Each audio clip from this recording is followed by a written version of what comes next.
하나, 둘, 셋.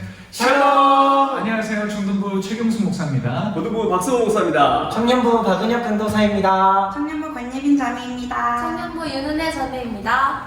네, 여러분, 코로나19 다 끝났다 생각했는데, 벌써 또 개학이 한 주 연기가 됐죠. 그래서, 좀 마음이 다운되고, 또 더 기다려야 되나, 좀, 어렵고 힘든 마음이 있겠지만, 우리가 또 코로나19가 낳은 트리오와 우리 청년부가 함께 찬양하기 위해 우리 고등부실에 오늘 모였습니다.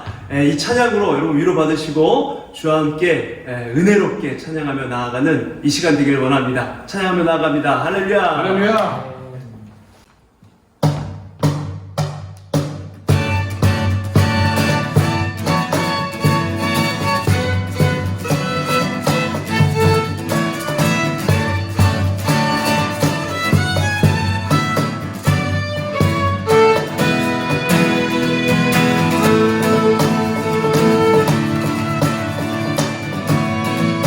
찬양합시다.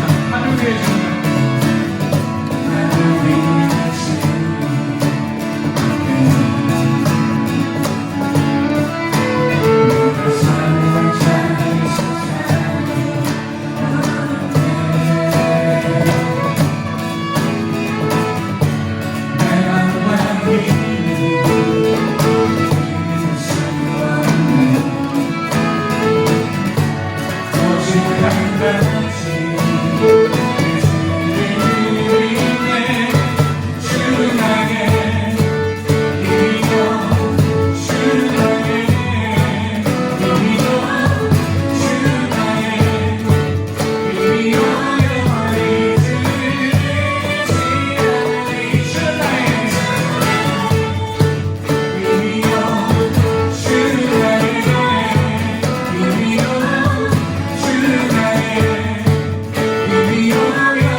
손길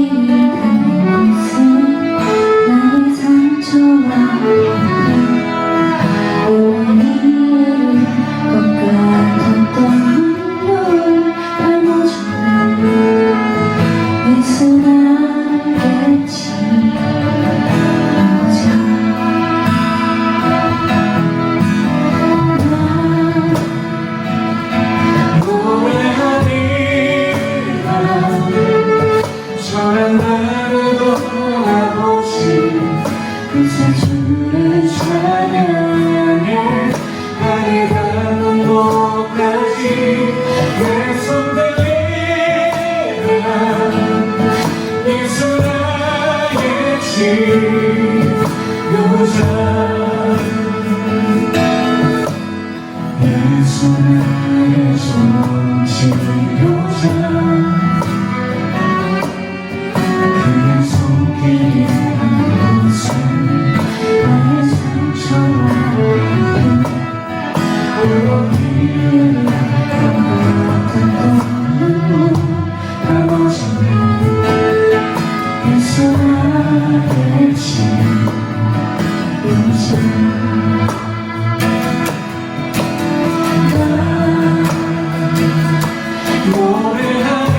노래하리라 저런 나를 돌아보신 그새 주의 찬양에 나를 닮은 곳까지 내 손 들리라 예수 나의 치료자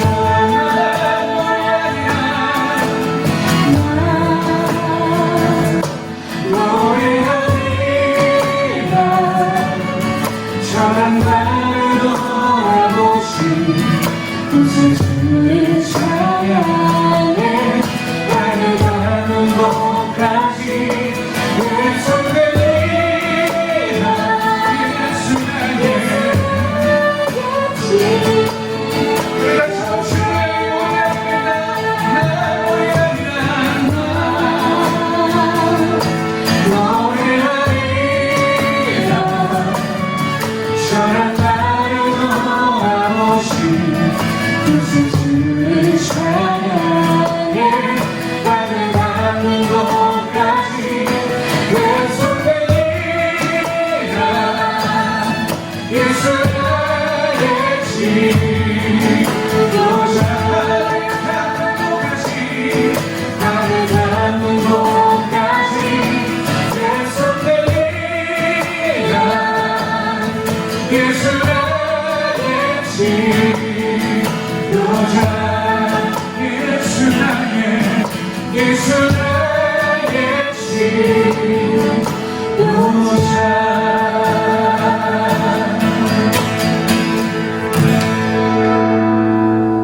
하나님, 오늘도 함께 영상으로 예배드리게 하심을 감사드립니다.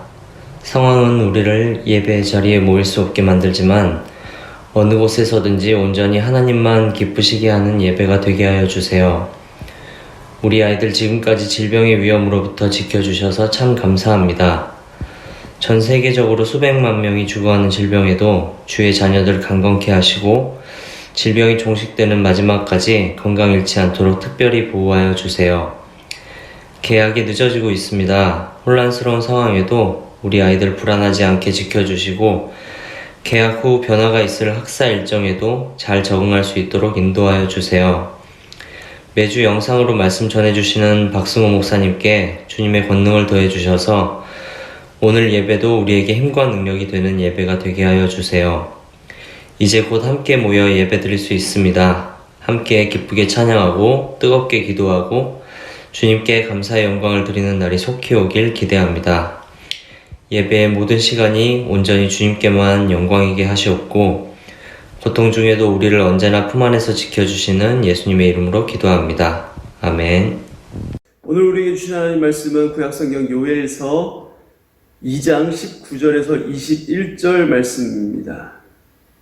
요엘 2장 19절에서 21절 말씀, 여호와께서 그들에게 응답하여 이르시기를 내가 너희에게 곡식과 새 포도주와 기름을 주리니 너희가 이로 말미암아 흡족하리라. 내가 다시는 너희가 나라들 가운데에서 욕을 당하지 않게 할 것이며 내가 북쪽 군대를 너희에게서 멀리 떠나게 하여 메마르고 적막한 땅으로 쫓아내리니 그 앞에 부대는 동해로 그 뒤에 부대는 서해로 들어갈 것이라. 상한 냄새가 일어나고 악취가 오르리니 이는 큰 일을 행하였음이니라 하시리라. 땅이여 두려워하지 말고 기뻐하며 즐거워할지어다. 여호와께서 큰 일을 행하셨음이로다. 아멘. 할렐루야. 우리 고등부 친구들 한 주간 잘 지냈나요?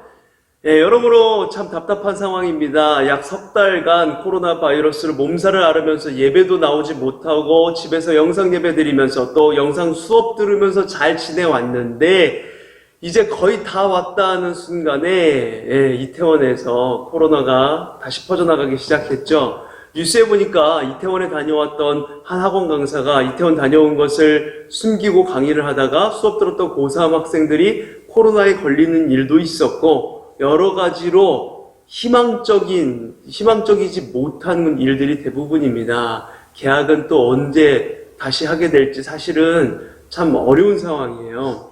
이러다가 대구에서 퍼져나갔던 것처럼 그렇게 코로나가 다시금 퍼져나가지는 않을까 걱정이 되고 있는 상황이기도 하죠.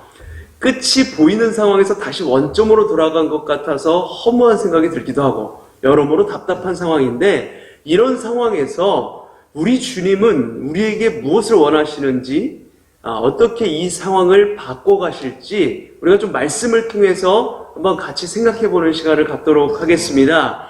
네, 우리가 지난주부터 다시 가스펠 프로젝트 공과에 따라서 설교를 진행을 하고 있어요. 지난주에는 요나에 대한 말씀을 보았고, 오늘은 요엘서입니다.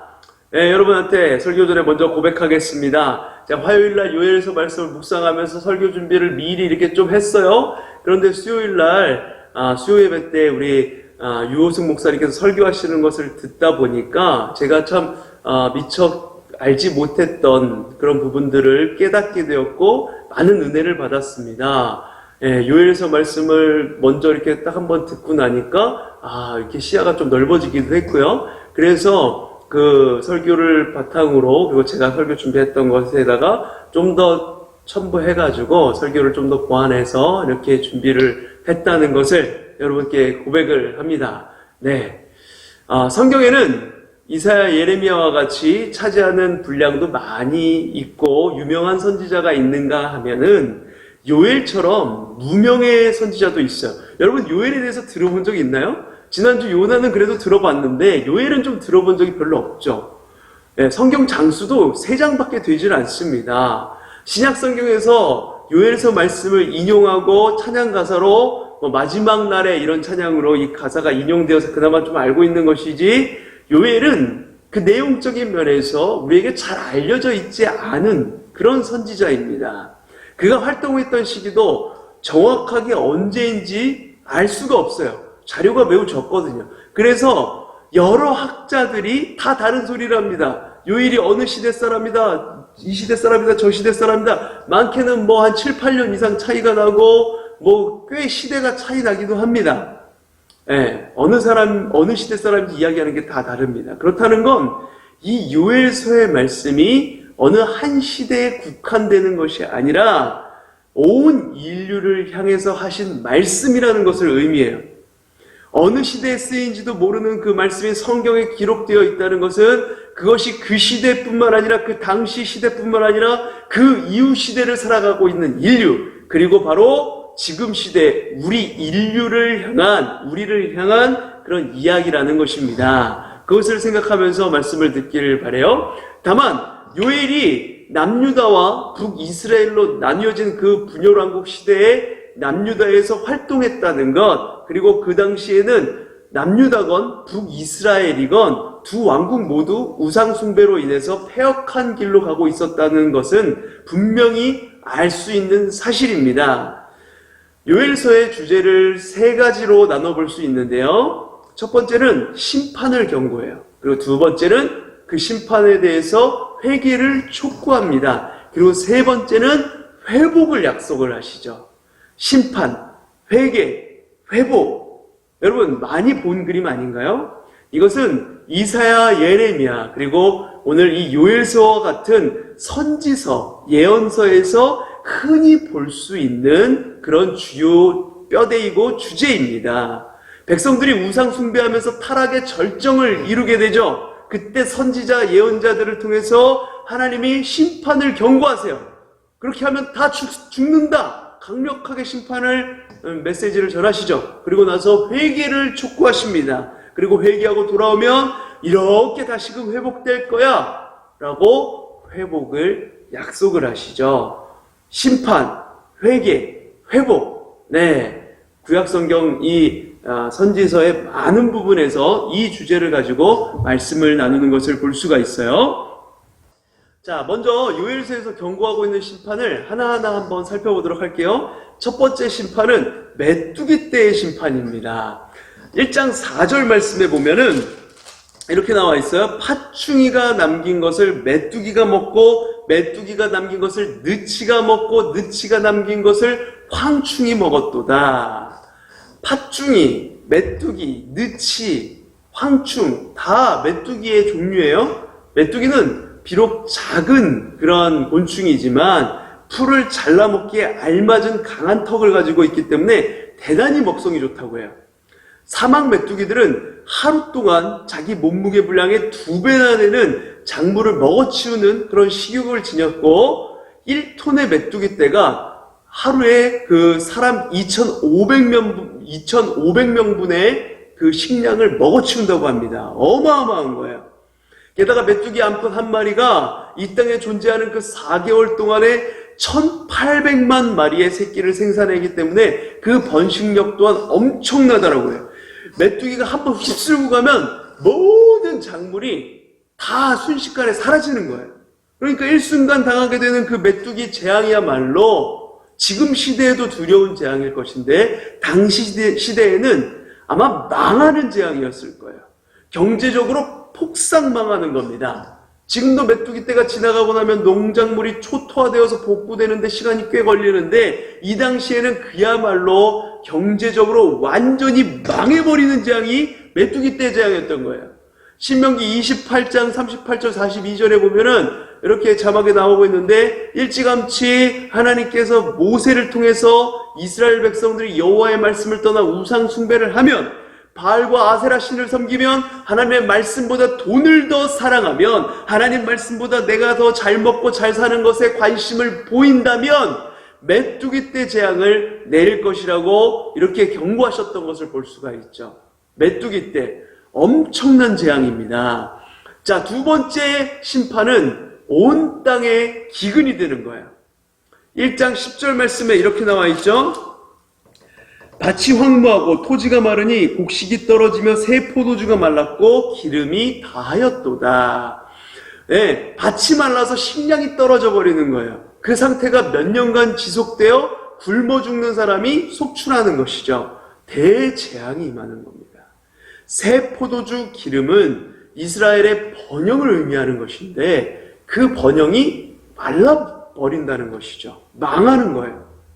그리고 세 번째 심판은 2장 2절 말씀에 나옵니다. 곧 어둡고 캄캄한 날이요 짙은 구름이 덮인 날이라 새벽빛이 산 꼭대기에 덮인 것과 같으니 이는 많고 강한 백성이 이르렀음이라. 이와 같은 것이 옛날에도 없었고 이후에도 대대에 없으리로다. 예, 많고 강한 백성이 이르렀는데 이것이 옛날에도 없었고 이후에도 없을 만큼의 숫자래요. 그 수많은 숫자의 군대가 이스라엘을 치러 온다는 것입니다. 말 그대로 역대급의 군대가 이스라엘을 치러 와요. 무시무시한 전쟁을 예고하고 있는 게 세 번째 심판입니다. 거기에 더해서 네 번째 심판은 1장 13절 말씀에 나오는 것을 볼 수가 있는데요.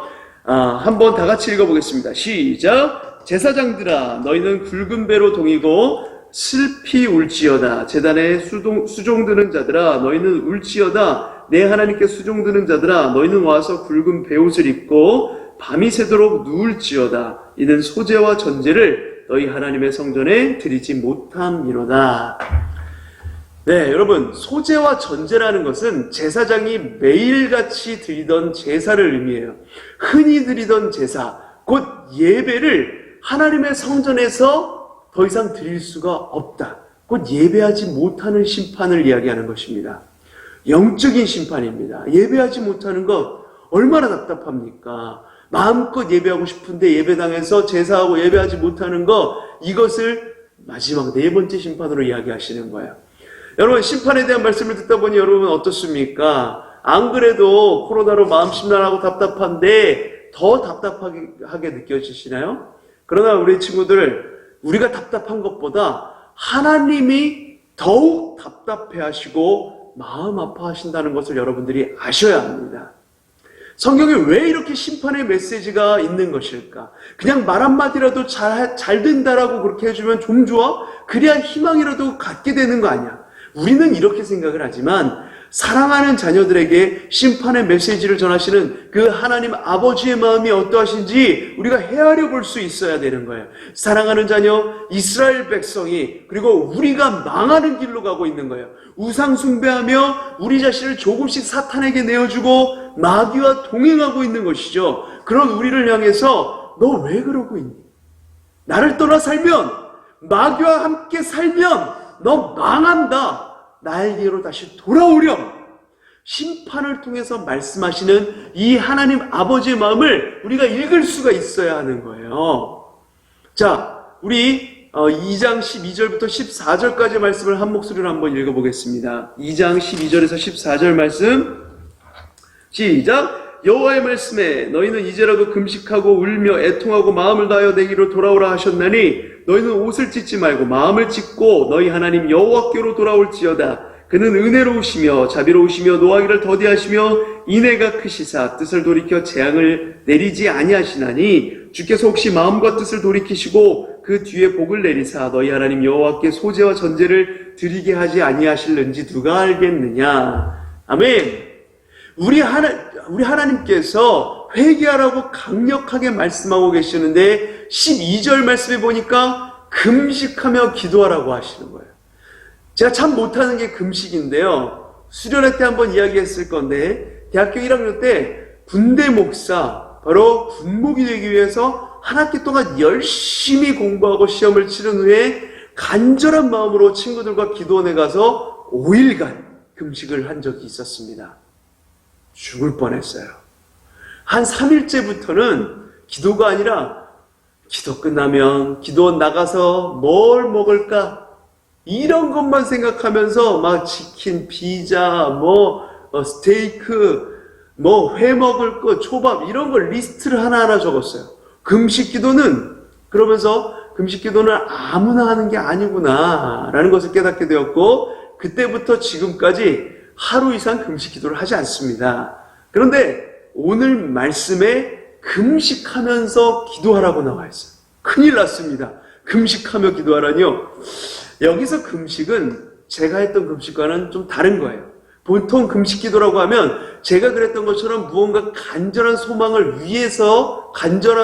이루기 위해서 하나님 바짓가락이라도 붙잡고 떼써서 어떻게든 이뤄낼 때까지, 하나님께서 그 기도 들어주실 때까지 기도를 하는 것, 그걸 간절한 마음을 담아서 하는 그게 금식 기도죠. 그런데 여기서 금식하라는 것, 성경 말씀에 금식하라는 것을 히브리어로 보면 영혼을 괴롭게 하다라는 뜻이에요. 모든 인간적인 쾌락을 그치고 내 영혼을 괴롭게 하며 회개하여 하나님께 돌아오라는 의미이죠. 그러면서 13절에 너희는 옷을 찢지 말고 너희 마음을 찢으라 라고 말씀을 하세요. 당시 이스라엘 백성들은 무언가 간절한 기도를 할 때 옷을 찢는 전통이 있었어요. 지난주 요나서에서도 요나가 니느웨에 가서 옷을 찢고 회개하라고 모든 고관 대작들 백성들한테 얘기했더니 그대로 했던 그 말씀이 나왔었죠. 성경 곳곳에 나오는데 어쨌든 이것이 여호와 앞에 간절히 기도한다는 의미로 옷을 찢었던 것인데 시간이 흐르면서 그 본래 의미는 사라지고 형식만 남았어요. 껍데기만 남은 것이죠. 그래서 하나님이 형식적으로 옷을 찢기만 할 게 아니라 나한테 보이기 위해서 옷만 찢을 게 아니라 진정으로 너희의 마음을 담아서 기도해. 마음을 찢어. 그렇게 말씀하고 계시는 겁니다. 14절 말씀에 그렇게 전심으로 회개하면 혹 마음과 뜻을 돌이키시고 그 뒤에 복을 내리실지 몰라. 이렇게 말씀하고 계시는 거야. 그런데 그렇게 임하는 복이 14절 뒷부분에 보면은 너희 하나님 여호와께 소제와 전제를 드리게 하지 아니하실는지 누가 알겠느냐 하시는 거예요. 자, 우리 생각에 메뚜기 때 지나가고 기근으로 땅이 황량해지고 전쟁으로 황폐해지면 당장 먹고 살 게 걱정이잖아요. 먹고 사는 것부터 회복해 주셔야 될 것 같다는 생각이 들죠. 코로나19로 오랜 시간 어려운 상황이 지속되니까 이거 빨리 끝나고 우리의 일상생활이 정상적으로 회복되었으면 좋겠고 다시 학교 가서 아무 일 없었다는 듯이 공부하고 편안해졌으면 좋겠죠. 엄마 아빠 회사가 아무 일 없이 정상적으로 그렇게 평소대로 돌아왔으면 좋겠어요. 회복되었으면 좋겠어요. 전보다 더 큰 복을 받았으면 좋겠어요. 그래서 공부도 더 잘 되었으면 좋겠어요. 그런데 하나님은 너희가 회개하고 돌아오면 가장 먼저 복을 내리사 소재와 전제, 즉 하나님께 드리는 예배를 회복시켜 주신대요. 우리가 생각하는 복과는 조금 많이 다르죠.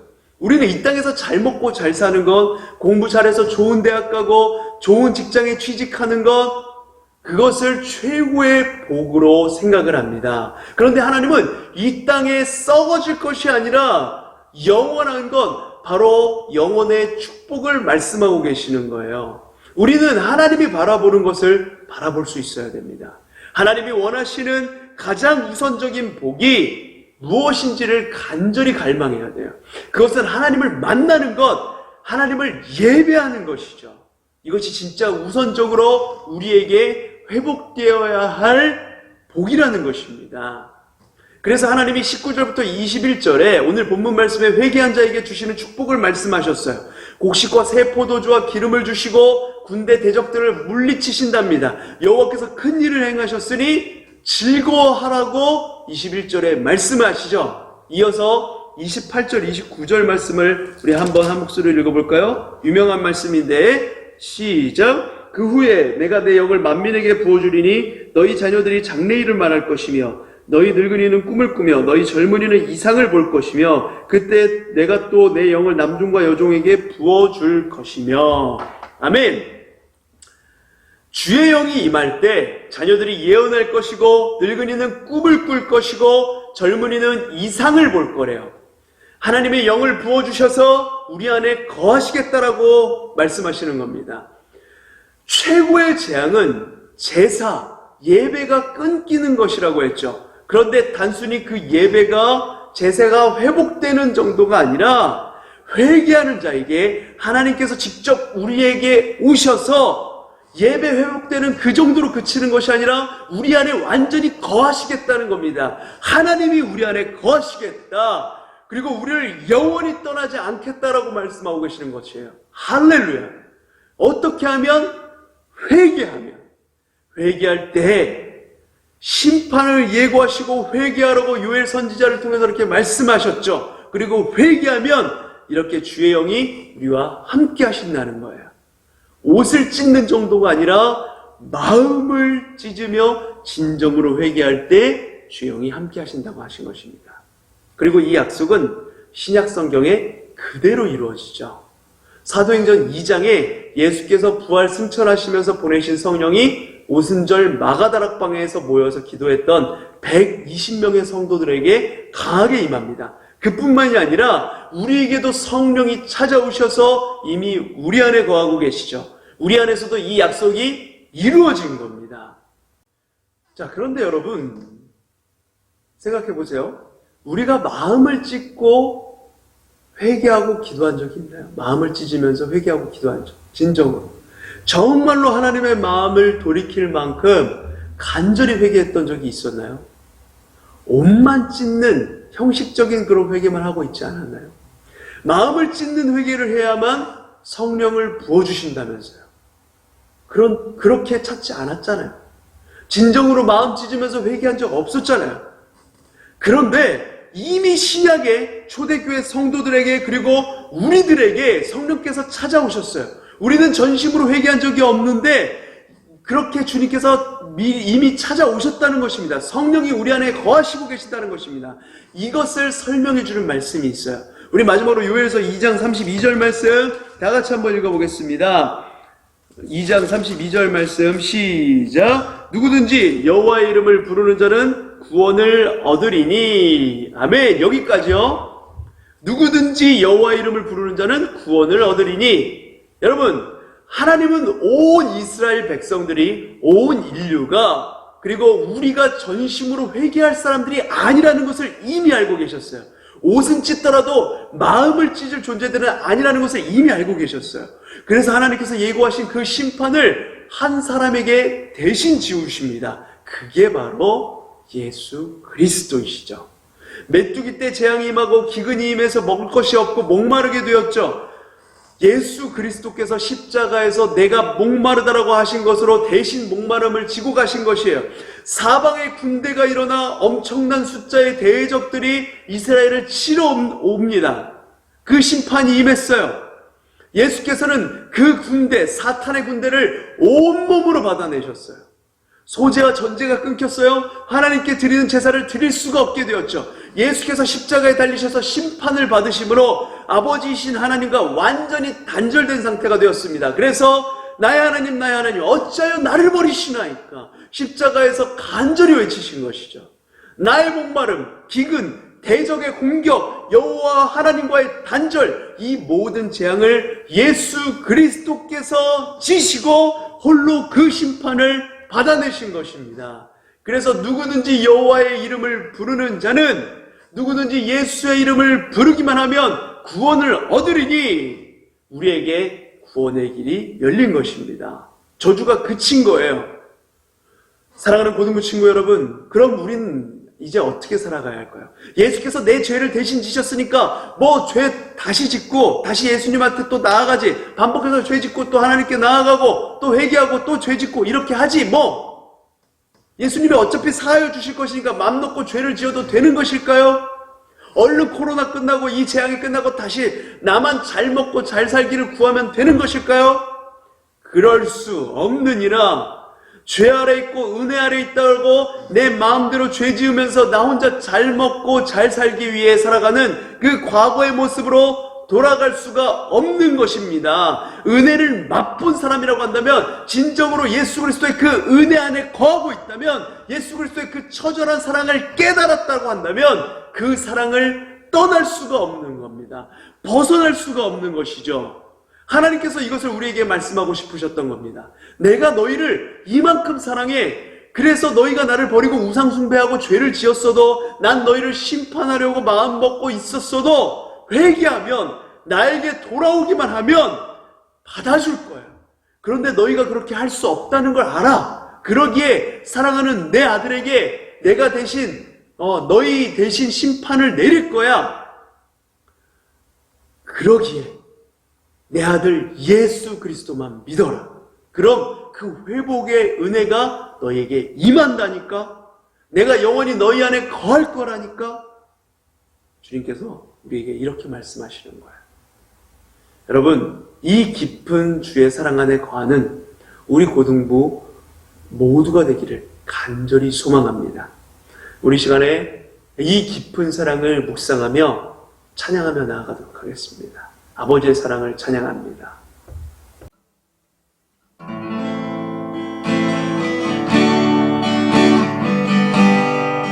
아버지의 사랑을 찬양합니다. 아버지 사랑 내가 노래해. 아버지 내가 노래해. 그 사랑 변함없이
하나님의 심판은 우리를 회복시키기 위해 돌아오라고 말씀하시는 하나님의 절절한 사랑의 호소임을 깨닫게 되었습니다. 나의 목마름, 갈급함, 대적의 공격, 하나님과의 단절, 이 모든 심판을 홀로 받아내신 예수 그리스도의 크신 사랑을 찬양합니다. 마음을 찢는 회개, 우리 힘으로는 하기 어렵습니다. 성령께서 우리 안에 거하셔야 가능합니다. 약속대로 이미 우리 안에 와 계신 성령님, 우리가 그 성령님을 날마다 인식하며 성령과 동행하며 죄를 이겨나가게 하여 주시옵소서. 사랑하는 아들 예수 그리스도를 죽이시면서까지 사랑하신 그 놀라우신 사랑을 마음 깊이 새기며 날마다 그 깊은 사랑 안에 거하게 하여 주시옵소서. 코로나19가 다시 시작되는 것 같은 두려움 속에 있습니다. 두려운 마음 주 앞에 내려놓고 코로나19를 통해서 보여주신 하나님의 크신 사랑과 인도하심에 잠잠히 귀 기울이며 기대와 소망을 품게 하여 주시옵소서. 주를 의지합니다. 우리를 인도하여 주시옵소서. 이제는 길이요 진리요 생명 되신 성자 예수 그리스도의 은혜와 성부 하나님의 다함없는 사랑하심과 성령님의 함께하심의 은혜가 우리의 목마름, 대적의 그 공격, 하나님과의 단절, 이 모든 심판을 홀로 받아내신 예수 그리스도의 그 크신 사랑 안에 거하며 생명의 길로 나아가기 원하는 모든 고등부 친구들 머리 위에, 사랑하는 우리 교사 선생님들 머리 위에, 모든 가정과 교회 위에, 이 시간에도 코로나 바이러스로 고통받고 있는 모든 환우들 위에, 모든 의료진들과 정부 관계자들, 질병관리본부 관계자들 위에, 이 나라 이민족 온 세계 열방 위에 이제로부터 영원까지 함께 하실지어다. 아멘. 네, 여러분, 공과 대신 퀴즈 돌아왔습니다. 자, 1번 문제. 요엘서를 비롯한 선지서의 주요 주제 3가지는 무엇일까요? 자, 그리고 2번 문제. 요엘서에 나타난 4가지 심판은 무엇일까요? 3번 문제. 요엘서를 비롯한 성경에서 말하는 금식의 진정한 의미는 무엇일까요? 4번 문제. 하나님께서 사람들이 마음을 찢는 회개를 하지 않을 것을 미리 아시고 어떻게 하셨습니까? 하나님께서 어떻게 그것을 누군가에게 이렇게 하셨죠? 그것에 대해서 이야기하면 돼요. 자, 5번 문제입니다. 마지막. 나의 목마름, 기근, 대적의 공격, 여호와 하나님과의 단절, 이 모든 재앙을 예수 그리스도께서 홀로 다 받아내셨어요. 하나님께서는 예수를 믿기만 하면 어떤 죄악에서도 회복할 수 있도록 길을 여셨습니다. 심판 가운데 드러난 하나님의 진정한 사랑을 볼 때 어떤 마음이 드시나요? 값없이 구원받은 우리는 이제 어떻게 살아가야 할까요? 네, 여러분들, 마지막 그 5번 문제에 대해서 매주 이렇게 묵상한 것들, 깨달은 것들, 이렇게 여러분들이 써준 것을 제가 이제 또 영상에서 읽어주기도 하고 그러는데, 여러분들 계속 말씀드리지만 받은 은혜 정리해 놓으면 그것이 우리의 삶에 유익이 되기도 하고 머릿속에 오래 남고 또 많은 친구들과 함께 나눌 때 그 은혜가 더 커지게 됩니다. 여러분들, 공과 대신 퀴즈를 하는 목적은 그거예요. 여러분들 그 말씀 들은 것을 가지고 깨달은 은혜를 우리가 이렇게 또 문제로 풀어가는 겁니다. 그러면서 머릿속으로 한번 정리하고 또 은혜를 한 번 더 묵상을 하는 거예요. 여러분들 그 유튜브 영상, 설교 영상에다가 학년, 이름, 그리고 정답 내용을 댓글로 월요일 밤 10시까지 남겨주시길 바랍니다. 네.